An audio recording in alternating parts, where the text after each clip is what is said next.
कि नई वीडियो में आप सभी का स्वागत है। हॉरर स्टोरी शुरू करने से पहले चैनल को सब्सक्राइब कर लीजिए हमारे नई वीडियो की नोटिफिकेशन।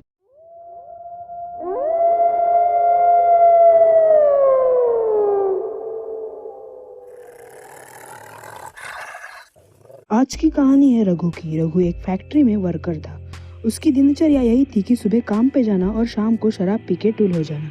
इसी कारण उसके ज़्यादा दोस्त भी नहीं थे और जो दोस्त थे वो भी उसी के संगत में शराब के नशे में टूल रहते थे। रघु को एक दिन उसे काम से आते आते देर हो गई। रात के कुछ 10 बज रहे थे। वो फैक्ट्री से निकल गया था। फैक्ट्री से कुछ दूरी पर ही आ गया था तब उसके दो दोस्तों ने उसे पकड़ लिया और उसके एक दोस्त मनोज ने कहा, चल रघु आज पार्टी करते हैं, हमने सारी तैयारी कर ली है। तब रघु उन्हें रोकते हुए कहता है, अरे रुको रुको जरा, अरे मुझे पहले घर तो जाने दो, फिर जाते हैं ना। उसके दूसरे दोस्त रमेश ने कहा, नहीं यार, अगर तू घर जाएगा ना तो बहुत देर हो जाएगी, चल ना। तब रघु भी उन्हें इनकार नहीं करता और चलने के लिए मान जाता है और कहता है, वैसे हम जा कर रहे। तब मनोज जवाब देते हुए कहता है, अभी तक जगह तो तय नहीं हुई, चल देखते। वो धीरे धीरे फैक्ट्री के पीछे के रास्ते से आगे बढ़ रहे थे। फैक्ट्री के पीछे पूरी झाड़ियाँ थी और घना जंगल था। वो आगे चल रहे थे पर उन्हें बैठने के लिए सही जगह नहीं मिल रही थी। फिर कुछ दूरी पे उन्हें एक बड़ा इमली का पेड़ दिखा। वहीं पे उन्होंने बैठने के लिए तय कर दिया। वहाँ पे ज्यादा घास भी उगी नहीं थी। तो फिर उन तीनों ने उस इमली के पेड़ की तरफ बढ़ने लगे। जैसे जैसे आगे बढ़ रहे थे वैसे हवाएं तेज हो रही थी पर इन तीनों को कोई फर्क नहीं पड़ रहा था। उन्हें तो बस शराब पीने की पड़ी थी। अंधेरा थोड़ा बहुत ही था।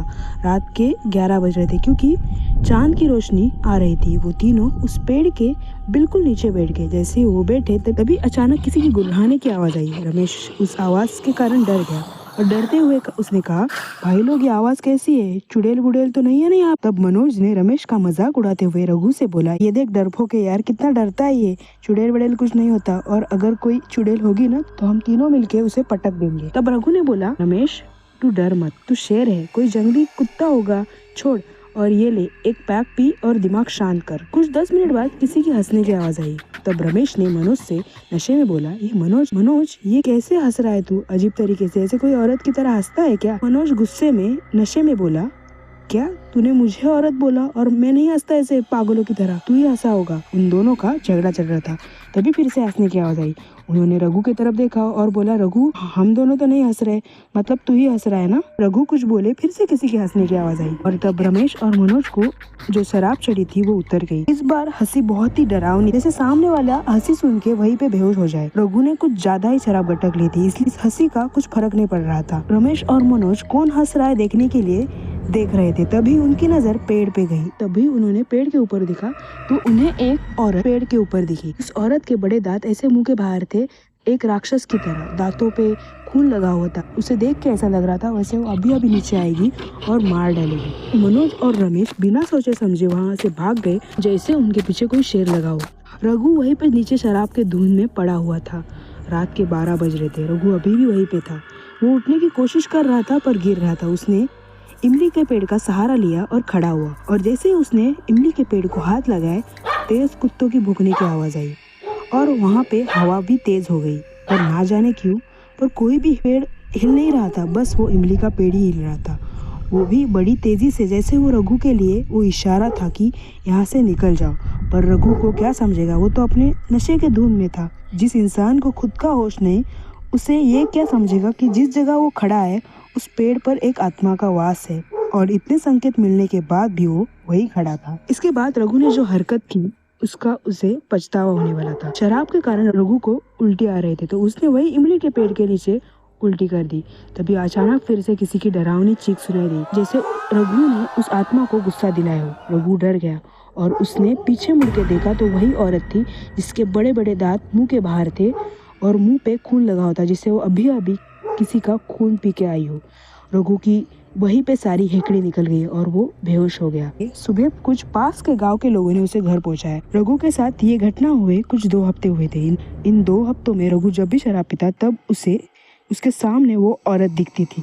वो डर के मारे उठ जाता था। इसी कारण उसने शराब छोड़ने का निर्णय ले लिया। उसके लिए मुश्किल था पर उसने ये ठान लिया था कि आज से शराब नहीं पिएंगे। कुछ 15 दिन बीत गए थे। ना ही उसने शराब को छुआ, ना ही उसे वो डरावनी औरत दिखाई देती थी। एक दिन अमावस्या की रात थी।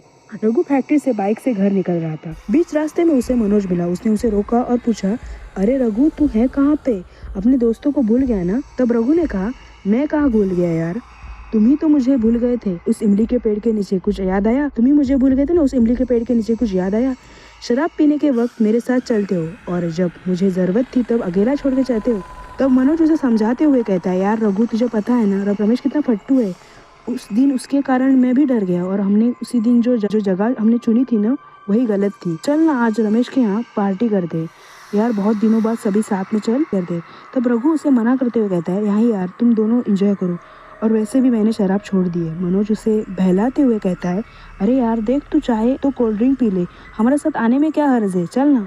रघु मनोज को मना नहीं कर पाता और रघु के बाइक से ही वो रमेश के घर के यहाँ निकल जाते हैं। रात के कुछ 10 बज रहे थे। वो रमेश के घर पहुंचे। मनोज और रमेश कंटिन्यू शराब पी रहे थे। उन्हें रघु को पीने के लिए फोर्स किया पर रघु मना करे जा रहा था, पर रमेश जानबूझ के उसे पिलाने की जिद पे अड़ चुका था। तभी रमेश से हड़बड़ी में शराब का पूरा ग्लास रघु के शर्ट पे गिरा। तब मनोज ने कहा, क्या क्या रमेश तूने ये क्यों उसे फोर्स किया? देख सारी शराब गिर गई उसके शर्ट पे और तूने एक पैक भी वेस्ट कर दिया। तब रमेश नशे में बोलता है, सॉरी यार सॉरी, कभी कभी इंसान से गलती हो जाती है, छोड़ो और एक और पैक बनाओ। तब रघु ने कहता है, तुम लोग कंटिन्यू करो, मुझे निकलना होगा और रात के 12 बज रहे, मुझे कल फैक्ट्री में भी जल्दी जाना है तो मैं निकलता हूँ। रघु इतना कह के वहाँ से निकल जाते। वो दोनों भी उसे कुछ कहते नहीं और अगर वो दोनों रोकने की कोशिश करना भी चाहे वो नहीं कर पाते क्योंकि नशे में इतने तल्लीन हो गए थे कि खुद उठ भी नहीं पा रहे थे। रघु वहाँ से निकल गया था। बहुत अंधेरा था। रमेश के घर के रास्ते के आगे स्ट्रीट लाइट का कुछ इशू था। पूरे रास्ते अंधेरा था। रघु की बाइक चल ही रही थी, तभी रास्ते के बीचों बीच रघु की बाइक स्लिप हो गई और सामने से एक बड़ा ट्रक आ रहा था। ठुके रघु की बाइक उस ट्रक से ठुके। उससे पहले रघु ने गाड़ी को ब्रेक मारा पर फिर भी ट्रक आगे बढ़ रहा था। रघु की बाइक उस ट्रक से ठुक गई और रघु की वही मौत हो गई। लोगों के हिसाब से रघु ने शराब पी रखी थी और शराब के नशे में बाइक चलाने की वजह से उसकी मौत हो गई। पर सच ये था कि जब ट्रक सामने से आ रहा था तभी उसी दौरान कुछ 20 सेकंड के लिए उसके नजरों के सामने वो डरावनी औरत आ गई थी। डरावनी औरत आ गई थी और वो हंस रही थी। इस कारण उसका ध्यान भटक गया, वरना वो बाइक से उतर के ट्रक से दूर भी जा सकता था। पर ना जाने वो वही थम गया, जैसे वहाँ से हटना नहीं है। उसका मृत्यु तय है और वही हुआ जो नहीं होना था।